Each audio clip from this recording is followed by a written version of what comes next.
Okay, so the first thing that you guys need to do is to get a board, and these soldering boards are up under the counter in between the sinks. And you want to pin, or you put your pattern down. Okay, so you might need to cut it out of your sketchbook if it's in there, and then you'll pin it. If you have a rectangular or a square shape with a 90-degree angle in it, you can just put those pieces up against it. Obviously for an organic shape like this, you're going to have to just pin it and tack it in there, you know, bit by bit. There are three types of soldering that we're going to do. There's a tack solder, tinning, and then a bead solder, which is the final one, and it kind of goes in that order. But basically, this is how you're going to do it. You turn on your soldering iron, and on the side, there's a temperature gauge here. And if you just kind of imagine it going about 70%, that's about as high as you want to go with it to get it to the right temperature. You want to make sure that your sponge is wet as well, because you're going to be cleaning off the tip, and so you can see what happens as you clean it off a little bit. It gets pretty shiny.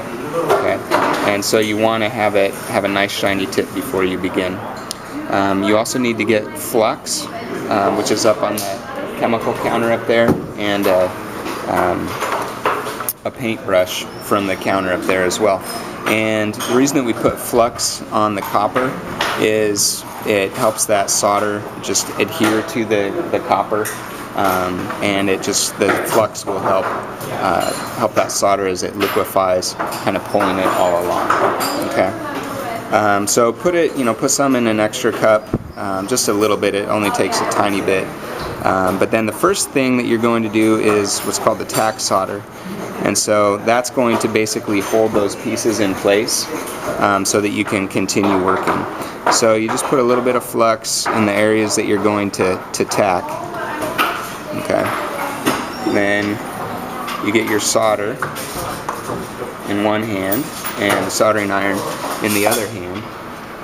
And then where you drop that flux, you just put a bead of solder. Okay, just a little dot.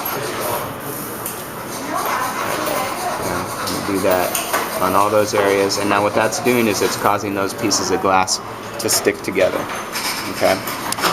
After you've done that to your whole piece, then you need to tin the solder, and you can see where I did this yesterday. This is tinned, and that basically is now drawing that solder along on the copper foil.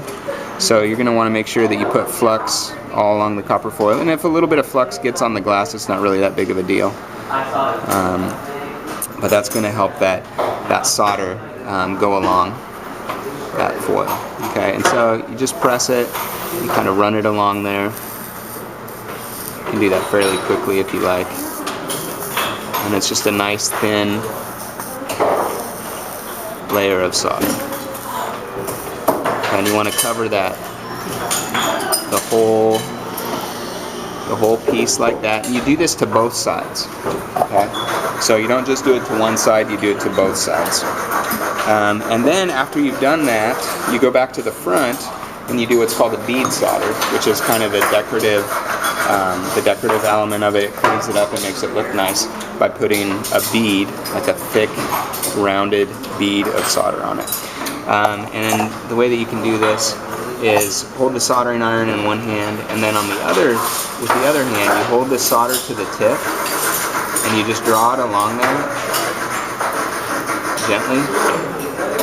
And I'll probably go over this a couple of times, but I want to, get it fairly even, a fairly even thickness along there, so that it looks nice and uniform. Okay, and right now you can see those bumps where each time I touch the soldering iron it started over. So what you'll want to do is go back and just slowly bring that soldering iron really gently along there. And now you have a nice smooth bead. Okay. You don't need to overwork it. If you're having trouble with one area, don't spend too much time on it. Take a break and go to another section because if one area of that glass gets too much heat, it's going to crack, and then you're going to be a little bit frustrated. So if you're getting frustrated with one area of it, just leave it for a bit, go work on another section, and then come back to it. Okay.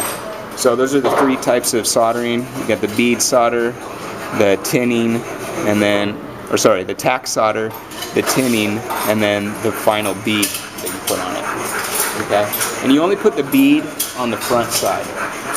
You don't need to have it on the back because nobody really is going to see that. I mean, somebody from the street if it's in a window or something like that. But just do the bead solder on the front side.